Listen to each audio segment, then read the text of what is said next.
Hey guys, today I'm going to tell you how to fix payment declined on App Store, so make sure watch till the very end to understand the entire process step by step. First of all, what it can be is a network issue, so make sure if you are on Wi-Fi, try switching to data, and if you're on data, try switching to Wi-Fi and see if that works. And if it works, make sure that you haven't exceeded your daily limit on the card that you are using to pay in the App Store. And then also sometimes the servers are down, so you need to confirm if the servers are actually down or not.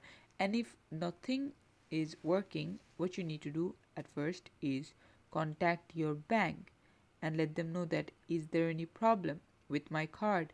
And let's say they tell you yes, there is a problem, and then you tell them to solve it. But if they tell you that there is no problem with your card, what you need to do is actually contact Apple support and let them know that hey, this problem happened. I talked to my bank people, but they said that there was no issue with my card, so how do I do this? And they'll let you know what is the exact problem. Thanks for watching. Please leave a like and subscribe for more tutorials like this, and I'll see you guys in the next one.